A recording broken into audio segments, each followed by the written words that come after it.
네, 시청자 여러분 안녕하십니까. 돈과 세상이 보이는 시간 아침경제 골든타임 박현진입니다. 안녕하십니까. 강수진입니다. 오늘도 알찬 소식들 준비했습니다.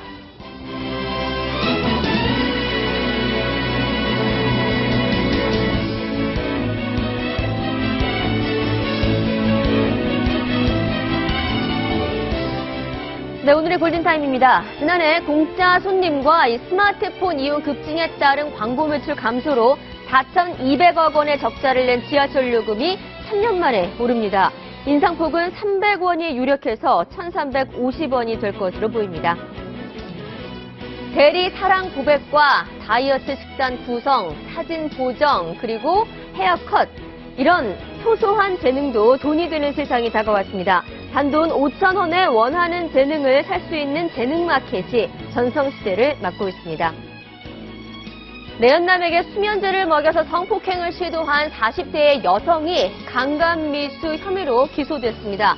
성폭행 피해자의 범위를 남녀 모두로 확대시킨 형법 개정 이후 여성 가해자가 재판에 넘겨진 것은 이번이 처음입니다.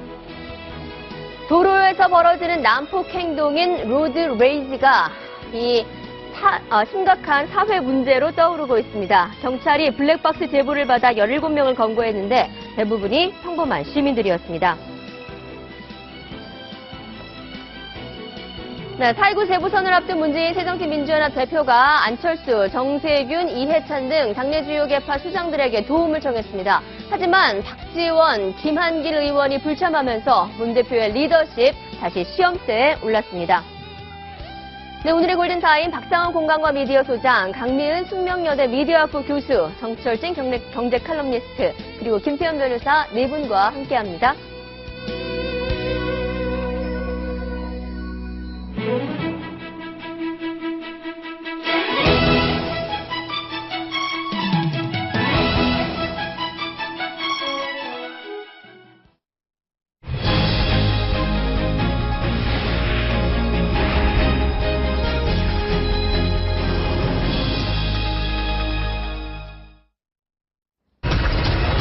스마트폰에 온 지하철 적자.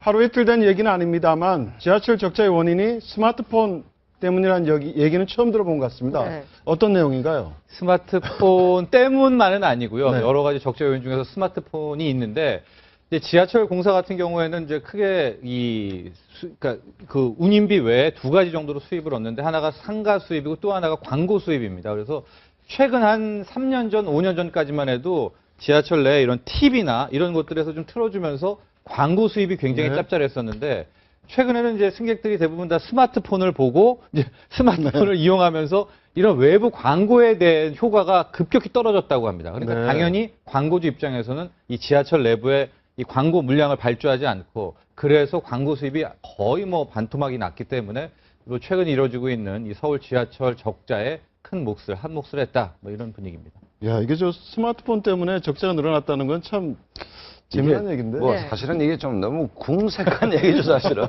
스마트폰 때문에 결국 그래서 이제 지하철 요금을 인상하겠다는 네, 인상하겠다는 논리가 거죠. 그렇게 가는데 네. 스마트폰 때문에 그건 정말 아무리 핑계 없는 무덤이 없다 하더라도 이건 좀 아닌 것 같다는 생각이 들고 박원순 시장 요즘 참 웃을 일이 좀 없을 것 같다는 생각이 듭니다. 근데 네. 서민 입장에서 300원이면 지금 인상폭 검토하고 있는 게 300원이라고 그러는데 네. 꽤 큰 금액 아닙니까? 어떻게 보면. 지금 1,050원에서 네. 1,350원으로 예정된 건데. 예, 2012년 900원에서 지금 오른 지 한 3년 정도가 된 네. 거죠. 현재 1,050원인데 검토하고 있는 게 300원 정도. 1,350원이면 꽤 그럼요. 많이 오르는 거긴 하죠. 대중교통 요금 자체 300원씩 오르는 게 그렇게 흔한 일은 아닌데, 물론 이제 그 서울 도시철도공사나 서울 메트로의 적자가 누적되기 때문에, 그렇기 때문에 어떤 수입을 늘리기 위해 가지고 그 요금 올려야 되겠다는 그런 생각 자체에 제가 뭐 전혀 잘못됐다는 건 아니지만, 문제는 사실 지금 적자의 원인이 어디에 있느냐. 그 만성적인 어떤 서울 도시철도공사나 메트로의 어떤 경영에 좀 불합리한 점들이 있거든요. 네. 거기서 이미 지출을 먼저 줄이고 그 다음에 야 그러면 이게 우리가 수입이 왜 줄까? 예를 들어서 뭐 스마트폰이라든지 예를 들어서 무료 환승이 늘어난다든지 그런 점들을 찾아가지고 그러면 이제 뭐 요금 올리자. 그게 두 번째로 차선책이 되어야지 어떤 경영 합리화라든지 경영 구조 개선 같은 것은 할 생각을 전혀 안 하고 요금부터 올리겠다는 발상은 사실은 어떻게 보면 서민을 위한 시장이라는 박원순 시장의 모토와는 전혀 맞지 않는 것이죠. 지금 요금 올린다고 하니까 어떤 게 생각나는가 하면 선거 없는 해가 서민 잡는 해다. 이런 말이 떠올라요. 큰 선거가 없기 때문에 예. 지금 안 올리면 못 올리겠죠. 내년에 올리겠습니까? 언제 올리겠습니까? 그런데 내년에는 올리기가 쉽지 않겠죠. 예, 그런데 지금 네. 서민들 정말 힘들지 않습니까? 네. 가게 힘들고 뭐 청년 실업률 11% 넘어서 지금 굉장히 힘든 상황인데 정부가 양쪽의 시그널을 보내고 있어요. 상반된 시그널을 보내고 있습니다. 안심 대출 해가지고 소득을 좀 높여주는 뭐 그런 것을 하는가 하면 또 반면에 이런 공공요금을 인상한다는 것은 정말 잘못된 시그널을 상반된 시그널을 보내고 있는 것인데 부처에서 정부 부처에서 경영을 제대로 해서 또 낭비가 되는 부분이 없는지 그런 걸 잘 잡아서 네. 구조조정을 잘 하는 것이 중요하지 지금 공공요금을 올리는 식으로 이렇게 미봉책을 한다는 것은 좀 문제가 있는 것 같고요. 근데 이제 예, 네. 그 지하철 적자 같은 경우에는요. 이제는 아니면 최근에 이제 앞으로 5년 후에는 반드시 정책적 결단을 내려야 되는 게 지금 뭐 서울 메트로도 그렇고 도시철도공사도 그렇고 적자의 가장 큰 요인이 뭐냐? 실은 무임승차고 무임승차 중에서도 이제 65세 이상 어르신들에게 하는 이 무임승차 비율이 적자의 가장 큰 원인이거든요. 거의 70%죠. 그렇죠. 이 네. 서울 뭐 메트로 같은 경우에는 순손실로만 보면은 이 무임승차가 110%입니다. 즉 이게 거의 다 이 적자의 원인이 됐다는 거고 도시철도공사도 한 70%가 이 무임승차에 대한 부분 때문에 적자가 나고 있어서 이번에 300원을 올리고 앞으로 이제 2년마다 갱신할 수가 있으니까 또 2년 후에 또 300원을 올린다 한들 지금 늘어나는 이 고령화 숫자에 맞추면은 앞으로 철도공사는 계속 적자가 날 네. 수밖에 없어서 뭐 이번 서울 뭐 박원순 시장 때든 아니면 다음 시장 때든 결과적으로 이 무임승차 부분에 대한 정책적 결단을 내리지 않으면 이게 지하철의 이 적자는 거의 만성적으로 될 수밖에 없는 그러니까 끝이 보이는 정치권도 뭐 재검토를 하고 있긴 하다는데. 근데 그게 이른바 지금 이제 좀 다른 얘기지만 경남에서 난리가 났지 않습니까? 이른바 복지회군이 얼마나 시끄러운지 이게 만약에 정치권에서 이걸 갖다 65세 이상 어르신들 서울시가 안 한다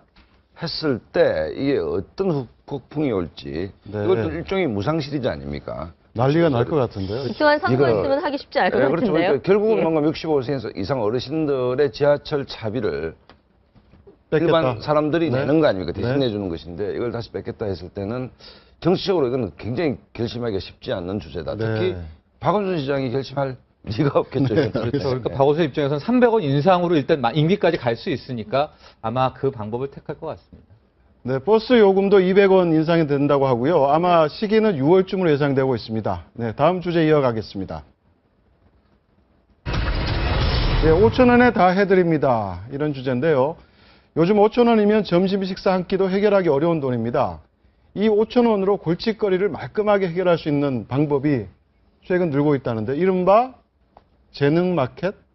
네. 어떤 내용입니까? 그러니까 요즘 재능 기부라는 게 많이 나온 것처럼 이 재능 마켓이라는 또 하나의 시장을 만들어서 우리가 다 이제 내가 잘하는 능력을 하나 거기다 올리는 겁니다. 바로 이제 저기 표에 나오는데 제가 대신해서 사랑을 고백해 드린다거나 아니면은 뭐 이런 헬스클럽에 이런 PT 이제 그 강사 같은 분은 내가 다이어트 식단을 구성해 주겠다든가 이런 식으로 올리면 그것을 이용하는 사람이 5,000원을 내고 그 이제 재능 기부에 관련한 이제 재능을 활용하게 되는 건데 네. 직장인들 같은 경우에도 저런 재능 마켓을 통해 가지고 뭐 짭짤한 용돈 정도도 벌 수 있는 이제 또 다른 하나의 창구가 열리고 있는 그런 상황입니다. 네, 저도 사실 재능마켓 처음 들었거든요. 네, 이런 처음 것도 들어봤습니다. 예, 돈을 버는 수단도 어떻게 보면 될 수 있고 네. 여러 가지 면에서 좋을 것 같은데 방금 보여주신 거 대리 사랑 고백이나 대리 이별 통보는 받는 사람 입장에서는 그렇게 좀 좋을 것 같지 정말 않다는 기분 나쁜 생각이 거죠. 들거든요. 여자들이 흔히 하는 말로 제일 기분 나쁜 이별 방식이 잠수 타는 거라고 얘기하는데 네. 딴 사람을 통해서 저렇게 이별 통보 받는 거는 더 기분 나쁠 것 같습니다. 아니 근데 꼭 그렇게 생각할 필요가 없는 게 재능이잖아요. 그러니까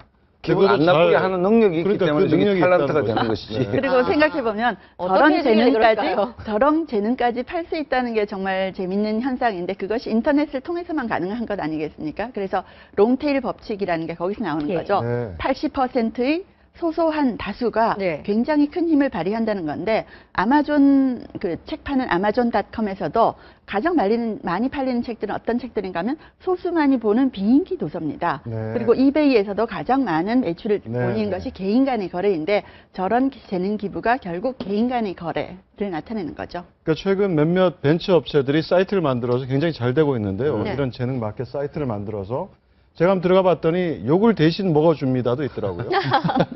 저는 욕을 대신 보니까 먹어주는 것도 아. 재능인가 봐요, 그것도. 그러게요. 기분 나쁘지 않게 먹는 거. 저희가 보고 약간 솔깃했던 부분은 영어 잘하시는 분이 이 해외 직구 같은 거 요즘에 많은데 뭔가 물건이 잘못 왔거나 교환을 하고 싶을 때 뭔가 영어로 불평을 말해야 되잖아요. 네. 그게 잘 안 될 때 해준다고 하니까 그건 좀 좋아 보였어요. 그러니까 그런 거는 필요해요. 그러니까 누가 대체해 줄 수 있는 게 있고 대체할 수 없는 게 있잖아요. 그러니까 영어를 대신 해준다든지 뭐 일종의 통역 서비스죠. 그런 것들은 대체할 수 있는 것이기 때문에 저런 것을 이용해도 됐고 서비스를 재능 기부라고 볼 수도 있는데 아까 말씀한 사랑 고백, 다음에 사죄 통보 이런 것들은 사실은 본인이 해야 되는 거 아닙니까? 그거를 사실은 재능 기부라는 미명을 언뜻 다른 사람 시킨다는 게 참. 심부름 센터하고 비슷한 것 같기도 하는데 운영 방식이 틀린가요? 예, 좀 다르고요. 왜냐하면 이제 수익 배분이나 이런 게 틀린데 네. 저 재능 마켓의 한계가 뭐냐면 이제 신뢰성이 보장되지 않기 때문에 지금 가격도 5,000원 아닙니까? 5,000원에서 10,000원 정도는 이용을 해도 갑자기 뭐 10만 원을 준다거나 30만 원을 준다거나 이런 고급 서비스가 될 때는 과연 사람들의 수요가 저 재능 마켓으로 갈 것인가? 누군가가 보장해주지 않는 이상 이런 좀 사이트의 또 한계도 있습니다. 저런 재능 기부를 보니까 예전에 영화 시라노 연애 조작단 그게 생각나는데요. 네. 대신 연애를 가르쳐주고 또 도와주기까지 하는 뭐 그런 서비스 업체인데 그런 것이 앞으로 좀 나타나지 않을까 싶기도 합니다. 요즘 보면 남녀 간의 관계라든지 이런 것도 새로운 양상을 너무나 많이 띠고 있기 때문에 인터넷을 통해서 새로운 서비스도 많이 나타날 것 같습니다. 근데 저걸 가장 많이 이용하는 게 20대 청년이라고 하네요. 아무래도 청년 취업이 어려워서 그런 것 같기도 하고요. 이용하는 네. 분이요? 창업하는 분이요? 창업하는 분들의. 창업하는. 네. 그러니까 뭐 얘들 보니까 뭐 서류 대신 써주는 사람들 굉장히 많다고 그래요. 네. 취업 준비생들 사실 공부 되게 열심히 하잖아요. 그러니까 취업을 안 되고 돈을 벌어야 되니까 뭐 A4 용지 한 장당 얼마씩 받고서는 뭐 글 대신 써주고 이런 또 재능 기부를 많이 한다고 하는데 사실 그건 어떻게 보면 좀 씁쓸한 것이죠. 그렇게 해가지고 재능을 뭐 사고 판다는 것이 사실은 그런 의미에서 보면요. 이것 역시 새로운 창업의 형태가 앞으로 될 수 있을까요? 네, 그렇습니다. 그래서 제가 좀 약간 걱정하는 게 이게 재능 마켓이 열리는 게 아니라 20대들이 창업으로 저 재능 마켓이라는 사이트를 오픈하는 용어로 네. 좀 많이 좀 변질되고 있는 것 같아요. 그러니까 저 자체가 서비스가 활력이 아니라 이제 플랫폼 비즈니스라고 네. 하는데 저마다 저런 장을 여는 이제 그런 쪽에만 몰두를 하고 있어서 앞으로 저게 어떤 향방으로 어떤 방향으로 나아갈지는 좀 더 지켜봐야 되지 않나. 어떻게 소장님은 어떻게 좀 팔만한 네, 재능이 어떤 재능을 저 고민을 하신다면? 해봤는데 소폭 타는 거는 좀 맛있게 소주 폭탄 타는 정도의 재능 외에는 별로 재능이 네. 이게 그 재능 기부랑 약간 헷갈리는데 뭐 변호사님 같은 경우에는 법률 지식을 팔 수도 있는 거고요. 그렇죠. 네. 정책 컨설팅 같은 것도 할 수 있는 부분이잖아요. 네. 그런데 또 돈벌이랑 연결되는 부분이니까 그런 거랑 또 약간 별개인지 그 부분이 약간 궁금하네요. 예, 제가 말했지만 이제 돈을 받는 부분인데 박상호 소장 같은 경우에 과연 그 마켓에 가서 그 뭐 저렴한 가격으로 과연 저 시장을 이용하겠느냐 이게 이제 굉장히 문제가 되는 거죠. 그러니까 이 양질의 능력을 갖고 있는 분들이 굳이 저 마켓을 이용할 수 있는 요인이 있어야 되는데 다른 네. 시장으로 안 가고 네. 거기에 대한 연구는 필요할 것 같아요. 네, 알겠습니다. 다음 주제 이어가겠습니다. 네, 저녁 술자리 경계령. 오늘이 바로 불금입니다. 금방 뭐 소폭 얘기도 하셨고요. 근데 기업에는 술자리 경계령이 내려졌다고 합니다. 이유는 다들 아시다시피 김영란법 때문인데요. 정부기관 관계자들도 기업 등과의 술자리에 몸을 사리고 있다고 합니다. 얼마나 뭐 몸을 사리고 있는 건가요? 지금 김영란법도 김영란법이지만 지금 이제 그 사정정국 아닙니까? 네. 사정정국인데 저도 뭐 공직에 오래 있었습니다만 이게 뭐 부패와의 전쟁 이게 탁 터지면 그 바람이 불면 풀이 높지 않습니까? 네. 일제히 조용해집니다. 특히 두 가지를 안 하는 것이 뭐냐면 술자리에서 2차를 안 갑니다. 저녁 먹으면서 반주 한잔하고 두 번째 골프장을 안 갑니다. 골프장은 차남바로 다 이렇게 네. 하기 때문에 그래서 이게 사실은 그 관청 주변에 이렇게 그 사정정국이 일어나면 주변 식당이나 이 경기가 오히려 안 살아난다 할 정도로 이게 공무원들이 아주 예민한데 거기다 김영란법까지 있고 하기 때문에 대관 업무하는 분도 그렇고 공무원도 그렇고 일단 저녁에 반주 한 잔 정도로 끝내는 게 요즘 관가의 분위기가 아닌가. 근데 주변의 상인들은 또 운상이죠. 뭐 이런, 네. 예. 그 삼성그룹 같은 경우도 최근 뭐 경계령을 내렸다면서요? 네. 최근은 아니고요. 2012년 예, 정도 꽤 됐습니다. 그런가요? 이제 예. 분위기가 이건희 회장 이제도 별로 그렇게 음주 문화를 좋아하지 않고 네. 지금 이제 이재용 부회장 역시도 별로 음주를 안 좋아해서요. 2012년에 이제 변화주도 저게 2015인데 실은 제 기억 2015년부터 저 주자가 술주자입니다. 네. 변화주도 프로그램을 해가지고 맨 마지막에 보시면 119 있지 않습니까? 한 가지 술로만 가고 그러니까 폭탄주 안 만든다. 1차에서 끝내고 9시 그러니까 오후 9시에는 귀가한다. 뭐 이런 프로그램들이 있고요. 저 세 번째는 모르겠는데 하여간 좀 회식 자리에서 막 주도하려고 하는 사람은 까불이로 뭐 한다는 내용도 뭐 있었는데 법인카드 사용에 있어서는 좀 제재가 있다고 합니다. 즉 네. 9시 이후에 법인카드가 좀 이렇게 긁어졌다거나 할 경우에는 예. 총무팀에서 이제 불러서 체크를 한다고 하고 있는데 올해도 역시 삼성그룹은 저 이제 건전 음주 네. 캠페인 변화 주도를 이어간다고 합니다. 네, 김영란법이 적용되는 앞으로 1년 6개월 후를 대비해서 뭐 대관 업무 하시는 분이나 아니면 기자, 뭐 공무원 네. 다 몸을 사릴 수밖에 없는 상황인데 인터넷에서 떠돌고 있는 유머 하나 저희가 좀 소개를 해드릴까 합니다. 자, 메뉴판이 등장을 했다고 합니다. 네. 김영란법 메뉴판인데 일종 영란 특선 A, 영란 특선 B 보시면 가격이 네. 19,900원, 2만 원을 넘지 않습니다. 3만 원을 넘지 않네요. 예, VIP VIP도 네. 3만 원을 넘지 저 이제 않죠. 1인당 가격입니다. VAT 포함, 네. 부가가치세 포함된 가격. 저희들은 오늘 저녁에 VIP로 한번 근데 이런 기사들이 자칫 잘못하면 김영란법 때문에 경제가 안 살아난다 이런 식으로 갈까봐 저는 조금 걱정이 돼요. 네. 문제는 우리가 지금까지 실력보다는 인맥으로 또 기술보다는 접대로 이런 사회 풍토가 정말 문제 아니었습니까? 이걸 제대로 바로 잡아야 되는 것이고 최근에 일어난 일련의 사건을 보더라도 감시를 받아야 할 사람들과 감시를 해야 될 사람들이 같이 어울려서 1차, 2차 술자리를 하면서 사고를 일으키고 이런 걸 보면 정말 바로 잡아야 되는 문제인 거죠. 근데 직장인들은 어떻게 보면 이게 회식이 좀 짧아져서 좋아하는 부분도 있다고 하더라고요. 네. 직장인들 회식 정말 괴롭지 않습니까? 새벽까지 상사의 성공담 들어주면서 정말 존경합니다. 이렇게 찬사를 날리고 또 새벽에 전봇대 붙들고 성룡 치권하고 정말 괴로운 일이 계속되는데 이런 회식 문화도 크게 변할 것 같습니다. 네, 감사원 직원 2명 성접대가 적발된 요정 같은 경우는 네. 뭐 경찰이 압수수색 들어갔다고 해요. 네. 카드 명세서에 대해서 네. 굉장히 강력하게 지금 사정을 벌이고 있는 그렇죠. 것도 그러니까 저것도 뭐 영향을 그러니까 많이 미치는 것 새삼스러운 같습니다. 얘기가 아니고 네. 옛날에는 뭐 강남 룸사롱, 네.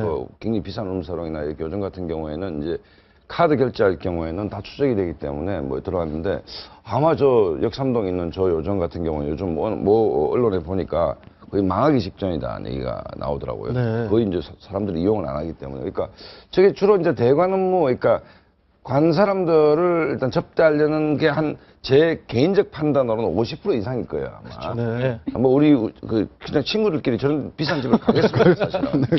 그렇다고 본다면 이렇게 사정 정국에 오면 저런 집이 직격탄을 일단 맞는데 교수님 말씀하셨듯이 뭐 저런 분들이 경기 안 좋다. 그건 좀 우리 서민들하고 아무 관계 없는 얘기이기 네, 때문에 네. 좀 엄격하게 할 필요가 있다는 생각이 듭니다. 그 세종시에 가면 정부청사 근처의 음식점들이 강남보다 비싼 집이 굉장히 많다고 해요. 네. 세종시 공무원들의 얘기를 들어보니까 그런 집들에서 주로 무엇인가 하면 접대를 하는 사람들이 와서 여기서 사준다는 거예요. 그렇기 때문에 비싼 거지 사실 공무원들끼리 그렇게 비싼 집 잘 안 간다 이런 얘기도 하더라고요. 네, 알겠습니다. 다음은 비법 공개, 돈이 보인다로 넘어가겠습니다. 혹시 돈 주고도 구하기 어렵다는 일명 한정판 아시나요? 이 한정판을 잘 모으면 돈을 벌 수 있는 비법이 있다고 하는데요. 오늘 돈이 보인다 코너에서 한정판 재테크 알려드립니다.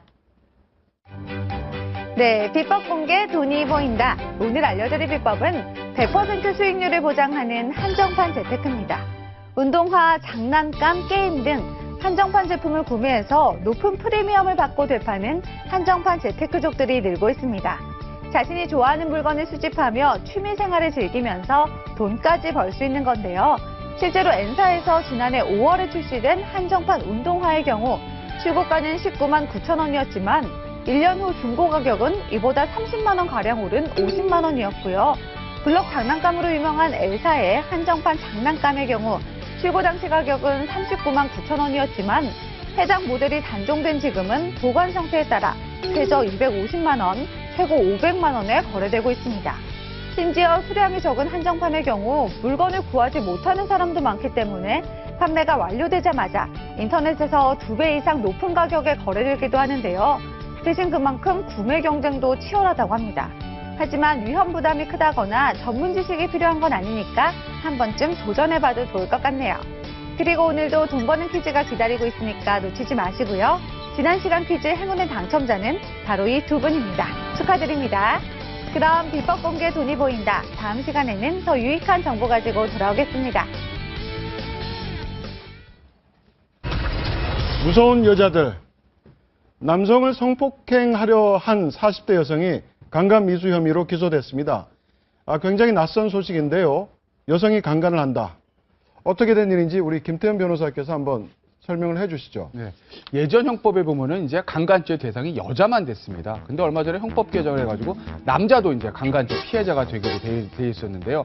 근데 여성이 남성을 강간해가지고 기소된 첫 번째 사례입니다. 그러니까 제가 사건 내용부터 먼저 설명을 드릴게요.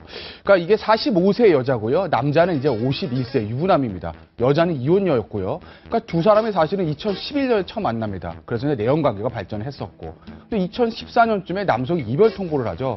그러니까 여성이 남성에게 마지막으로 한 번만 만나자. 그래서 집을 유인을 합니다.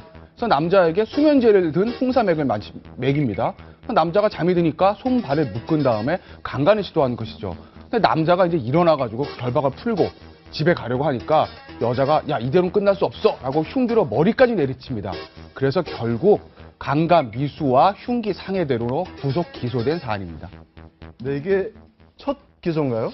그렇죠. 그러니까 예전에도 여성이 남성을 뭐 성추행하거나 강간한 사례들은 있었죠. 네. 근데 예전 형법에 보면은 분열을 가능한 자 이렇게 돼 있었거든요. 그러니까 이제 거꾸로 여자가 남자를 강간하게 되면 강간죄가 아니라 강제추행으로 처벌했습니다. 예. 네. 형량이 완전히 틀려요.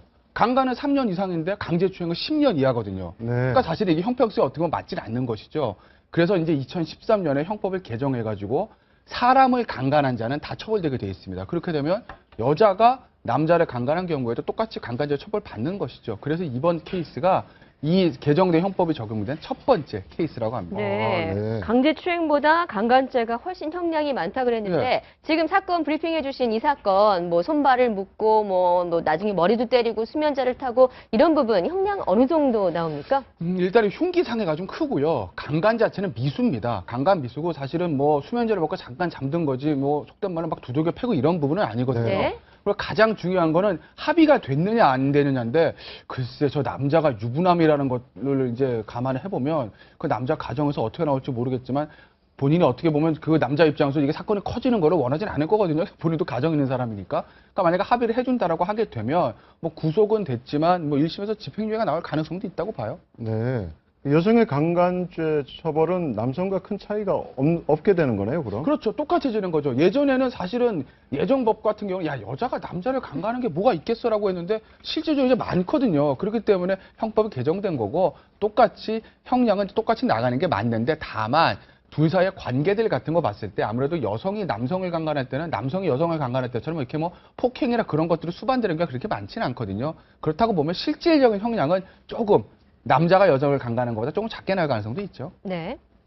네. 김태현 변호사님 법적으로 설명을 잘 해주셨는데 제가 이 사건 보면서 느낀 게 이 여성분이 정말 집착의 끝판왕이구나 이런 생각이 들어요. 근데 참 이 여성분이 다른 남성분 만나서 잘 사셨으면 그게 최고의 복수인데 네. 이분한테 집착해서 이렇게 함으로써 본인도 범죄자가 되고 너무 안타깝습니다. 가는 남자 잡지 말아야 된다 이런 걸 좀 생각을 하셨어야 되는 게 아닌가 싶네요.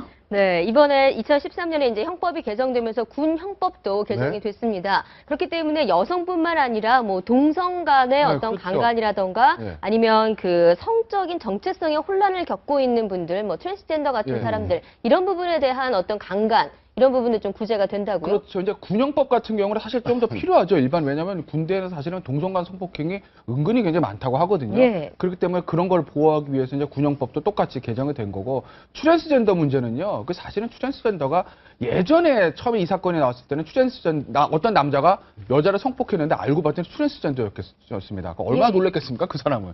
근데 그때도 강간죄 적용이 안 되고 강제추행이 적용이 됐어요. 왜냐하면 야 트랜스젠더는 자기는 여자라고 생각하지만 염색체 자체가 남자이기 때문에 남자야. 그래서 이제 강간으로 볼 수 없어라고 했는데 그게 사실은 형법 개정되기 전에도 판례가 네. 바뀌어가지고 트랜스젠더 같은 경우는 여자로 봐줬거든요. 아. 근데 이제는 형법이 개정됐으니까 트랜스젠더에 대한 강간도 완전히 이제 강간죄로 처벌되게 되죠. 근데 강간 이제 피해자도 지금 바뀌고 있는데 어떻습니까? 그 폭행 같은 경우도 최근 여성이 남성을 폭행하는 경우 많죠. 굉장히 늘고 있습니까? 네. 어떻습니까? 그러니까 여성이 남성을 폭행하는 경우도 많아서 뭐 매 맞는 남편도 많다고 하지 않습니까? 네. 여자친구한테 맞는 남자도 많은 것 같고 똑같습니다. 처벌받는 거 똑같은데 다만 이제 구체적인 사안에서 형량을 정할 때 아무래도 남자가 여성을 때리는 것보다 여성이 남성을 때리는 게 사실은 어떻게 보면 상처라는 것들이 좀 적을 수가 있거든요. 네. 남자 같은 경우에. 그렇기 때문에 실질적인 어떤 구체적인 형량에 들어가면은 아무래도 여성의 폭행이 남성의 폭행보다 조금 형량이 덜 나올 수도 있죠. 네, 알겠습니다. 네, 다음 주제 넘어가겠습니다. 빌딩과 도시락, 무슨 얘기인가 궁금하실 텐데요. 최근 100억대 빌딩을 소유한 연예인들이 늘고 있고요. 어제 같은 경우 이제 연예인 두 명이 수십억대 빌딩을 구입을 해서 눈길을 끌었는데 한번 설명을 좀 해주시죠. 네, 어제 같은 경우에 나왔던 게 이제 손예진 씨하고 예, 김재중, 네. 예화이제 김재중 씨가 두 명이 이제 구입을 했다고 해서 뉴스가 되고 있고요.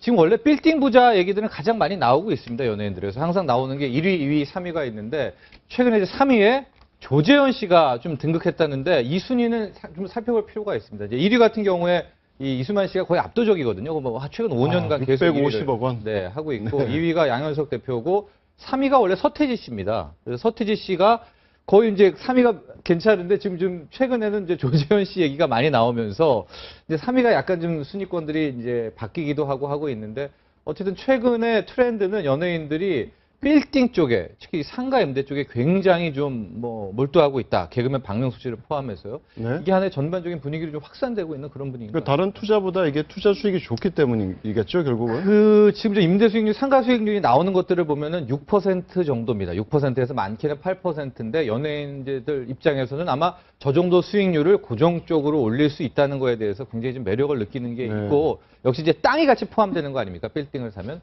거기에 대한 매력들을 보하고 있는 것 같습니다. 네, 김재중 씨 75억, 손예진 씨 100억대 네. 나오고 하니까 일반인들로 진짜 상상할 수 없는 금액이고 부럽기도 하다라는 생각들이 드는데 그만큼 어제 저희가 싸이의 장인어른 그리고 길룡우 씨 같은 경우도 있었고 관련된 분쟁이 굉장히 많이 늘고 있어요. 네, 분쟁들 많이 늘고 있고 특히 이제 연예인들이기 때문에 아마도 이 분쟁들이 거의 다 뉴스화되고 있는데 최근에는 이런 것들을 본인들이 안 하고 이런 운영해주는 시행사들이 많이 있어서 이제 전문 집단들이 하고 있는데 좀 연예인들의 이 빌딩 투자의 패턴들이 좀 아주 뚜렷하게 있는데 이제 최근에 개그맨 박명수 씨 같은 경우에를 이제 사례를 좀 보면은 일단은 살 때 자체에서는 대출을 굉장히 많이 받습니다. 네. 그러니까 기존에 한 80억짜리의 이 땅과 임대를 산다고 하면 한 60억 정도를 대출을 받고 네. 그것을 신축을 합니다.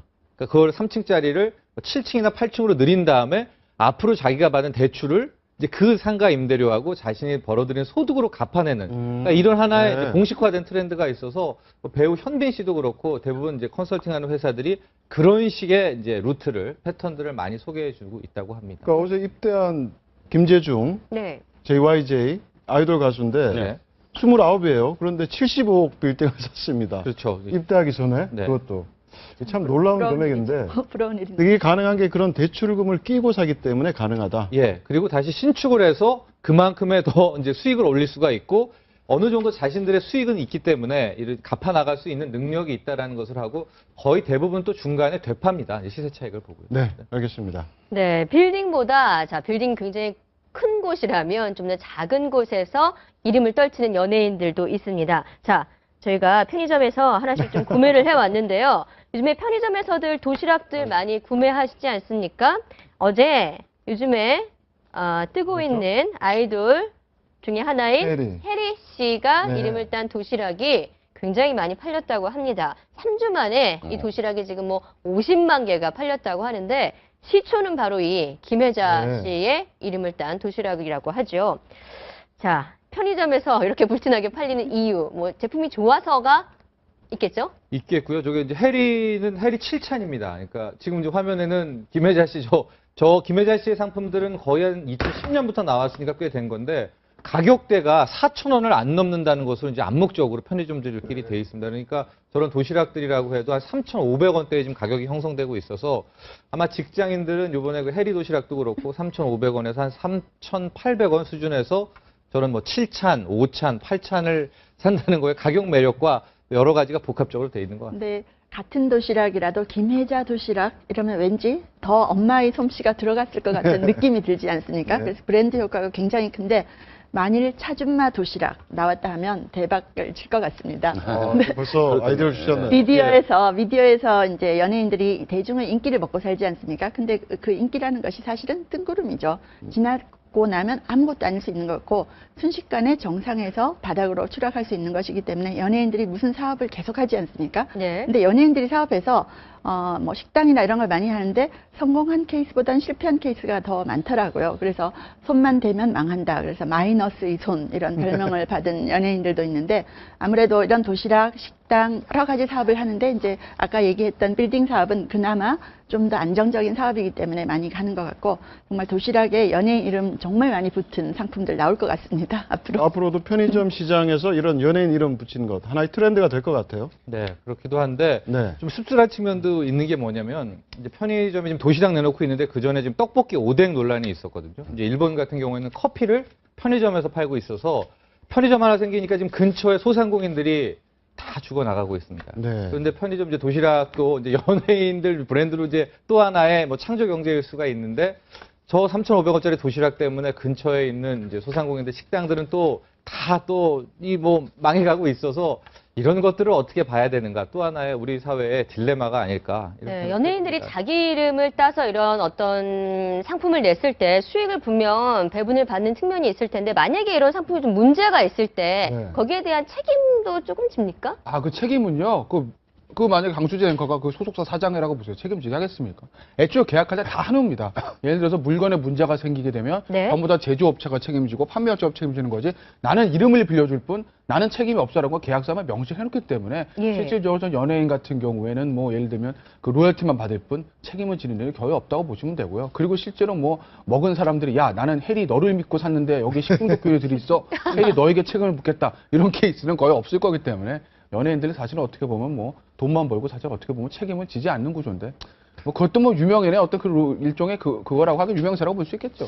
저는 좀 다른 관점에서 도시락을 일본이 도시락 천국 아닙니까? 가격이 싼 거부터 비싼 거. 그다음에 일본 신간센 탈 경우에 도시락 비싸 먹는 도시락. 벤또 먹는 재미에 뭐 이렇다고 하는데 저렇게 자꾸 연예인들 뭐 이렇게 로열티 주고 하면 도시락 질이 좀 떨어지고 우리나라가 일본에서 제일 못 따라가는 게 도시락 문화인데 차라리 저러지 말고 좀 제품을 맛있게 좀 만드는 게 더 낫지 않느냐. 예를 들어서 공짜로 뭐 혜리 씨한테 이름 쓰지 않았을 거 아닙니까? 네. 그렇기 때문에 일본을 따라잡는 도시락이 좀 나왔으면 좋겠다 이런 생각이 듭니다. 품질에 더 신경을 네, 써줬으면 네, 좋겠다. 네. 그 말씀이시죠. 네, 다음 주제 이어가겠습니다. 네, 도로 위 무기. 요즘 일명 로드레이지 때문에 도로 위가 아주 위험하다고 하는데요. 로드레이지? 이게 뭔가요, 과연? 이거 우리가 흔히 그러니까 익숙한 용어는 아닌 것 같은데, 로드레이지. 뭐 심리학이나 정신분석학에서는 어떤 하나의 행동을 패턴화 시켜가지고 명칭을 붙이는데 그러니까 로드 레이지라는 게 뭐냐면 도로 위에서 갑자기 이상 난폭 행동이 나온다는 거예요. 네. 그러니까 멀쩡한 사람도 핸들만 잡고 도로에 가게 되면은 또 하나의 다중인격처럼 변신한다는 이런 행태가 누구나 다 수면져 있다. 그래서 이제 로드 레이지라는 이제 하나의 패턴으로 분석을 한 건데 최근 이게 뭐 미국 사회에서는 이미 뭐 90년대, 2000년대 있었어요. 우리 사회에서는 이 로드 레이지가 퍼져 있기 시작한 초기 단계다. 그래서 앞으로 여러 가지 좀 대응책이 있어야 되지 않나. 서로 문화적으로도요. 이런 좀 화두가 던져지는. 그래서 좀 한번 경험을 해보셨어요? 누구나 한 번씩은 경험을 해볼 것 같은데. 특히 여성들이 운전하게 되면 그런 거 더 많이 겪을 수 있지 않습니까? 네, 제가 3호 터널 지나가다가 사고가 날 뻔한 적이 있었어요. 네. 그래서 옆으로 피하다가 이제 택시와 부딪힐 뻔한 적이 있는데 제가 죄송하다고 이렇게 몇 번 사인을 했는데 그분이 3호 터널 막혀 있는 상황에서 네. 내리더니 갑자기 제 문을 계속 여는 거예요. 그래서 너무 무서워가지고 3호 터널 지나는 10분 동안 분노의 그 추적을 제가 당한 적이 있는데 너무나 무서웠습니다. 근데 그 기왕이면 이름을 로드 레이지 하지 말고 그냥 우리말로 거리의 분노, 뭐 분노의 질주 뭐 이런 식으로 좀 했으면 좋지 않을까 그 생각이 얼마 전에 드네요. 있었던 저거 파손한 거죠, 삼단봉으로. 예.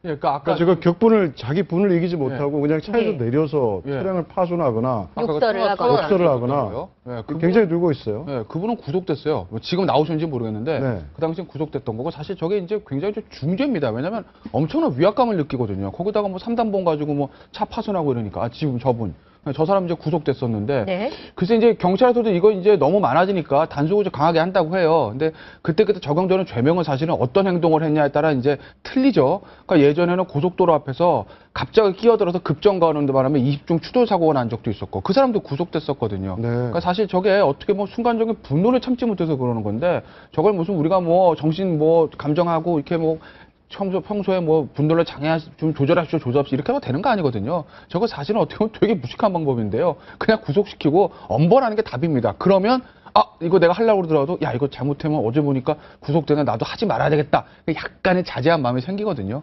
그러니까 저런 강하게 대처할 필요가 있어요. 가해자들이 무슨 폭력 전과가 있는 것도 아니고 아주 평범한 그래서, 직장인들인데 그래서 로드레이지라는 게 나오는데 아무튼 이제 강 교수님 사례가 굉장히 적합한데 저도 많이 겪는데 일단 저 로드레이지를 피는 사람의 촉발점은 실은 일단 어느 정도 당한 겁니다. 그랬는데, 그러니까 뭐 끼어들기를 먼저 당했다라든가, 앞선 사람이 운전 미숙으로 자기가 피해를 봤을 때 이제 욱하는 로드레이지가 터져 나오는 건데, 네.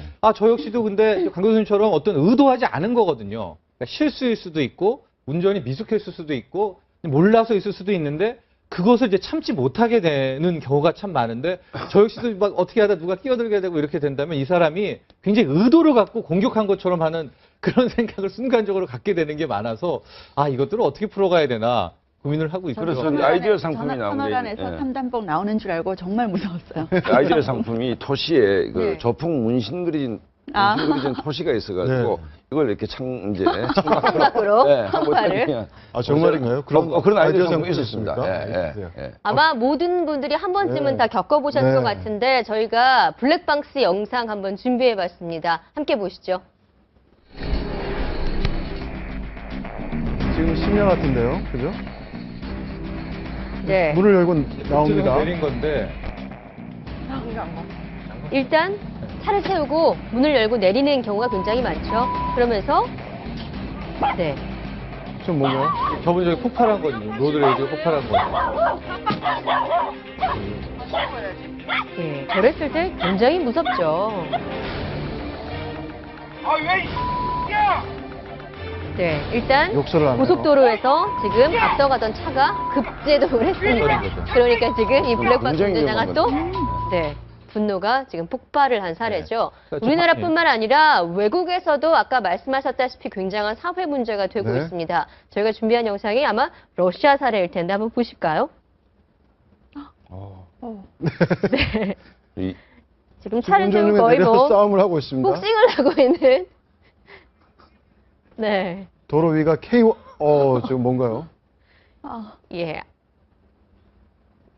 과격한데 지금 말리는 사람이 주변에 아무도 없습니다. 어우. 그리고 지금 이 사건은 뭐 차에서 근데 차에서 다른 사람이 계속 내리면서 집단 폭행이 지금 되고 있는 상황이죠.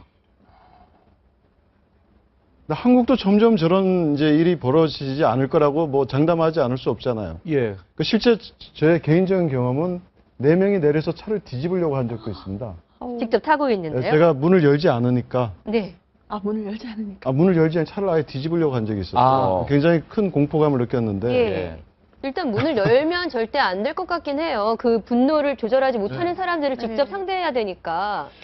그러니까 저 아까도 말씀드렸지만 이거를 사실은 우리가 이제 분노를 조절합시다 해서 되는 게 아니거든요. 이게 순간적인 것이기 때문에. 그리고 전과자다는 거 다 평범해 멀쩡한 사람들 이 사람이 도로 가다가 이런 짓을 누가 합니까?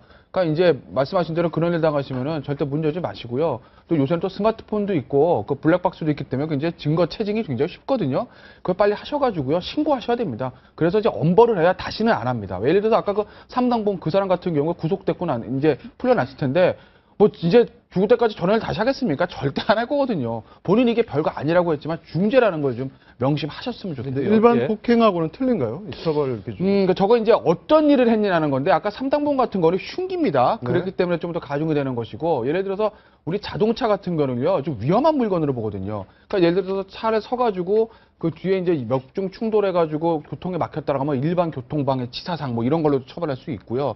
일반적으로 사실은 자동차에서 운전해서 하는 경우에 도로교통법에다 가중 처벌하는 규정들이 있고 해서 일반적인 폭행보다는 조금 높게 처벌된다고 보시면 될 겁니다. 네, 여러 가지 해법 중에 하나가 이제 사과하는 법에 대한 것도 많이 나오고 있습니다. 그러니까 저는 로드 레이지 장면이고 저 앞장면은 실은 모르는 거거든요. 그러니까 뭔가가 촉발된 사안이 있었는데 그래서 앞차 같은 경우에는 이제 비상 깜빡이를 뭐 적어도 10초 이상 켠다거나, 그러니까 예.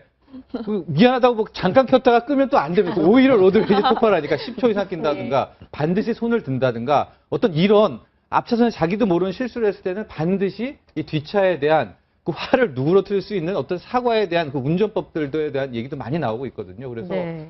좀 자기가 진짜 모르고 한 실수인데도 뒷차는 굉장히 막 분노가 폭발할 수가 있으니까 그럴 때는 충분히 사과를 하는 게 저는 로드레이지도 맞고 아마 그런 여러 가지 부분에 이 뒷탈도 막을 수가 있어요. 로드레이지를 한글로 번역하면 도로 분노네요. 네. 분노? 네. 사람이 약간 그 앞차가 뭔가 잘못을 했을 때 그 비상 깜빡이를 켜주면, 에이, 그래, 괜찮아라는 생각이 드는 건 정말 사실인 것 같아요. 그렇죠. 예. 10초 이상 꼭 지켜야 됩니다. 금방 그리고 끄면 더 화나요. 심리적으로 보면 저렇게 분노를 표출하는 사람들은 결국은 보면 자기의 인생에 좀 화가 난 사람들입니다.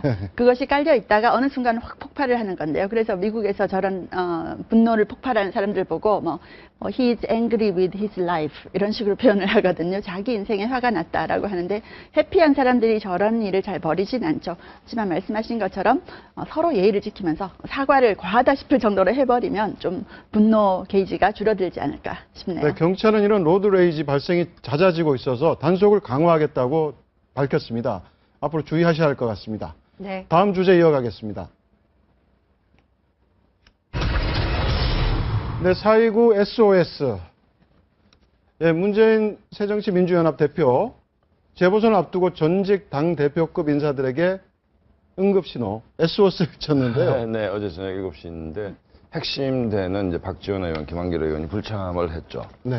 어제 보면 뭐 주로 이제 안철수 의원도 왔습니다만 한명숙, 이해찬, 문희상, 정세균 의원은 범친노라고 봐야 안 되겠습니까? 그렇기 네. 때문에 박영선, 안철수 의원을 제외하고는 안 하는데 어쨌든 지금 이제 이번 4군데 보궐선거 가운데 3군데는 호남 정서 아니겠습니까? 네.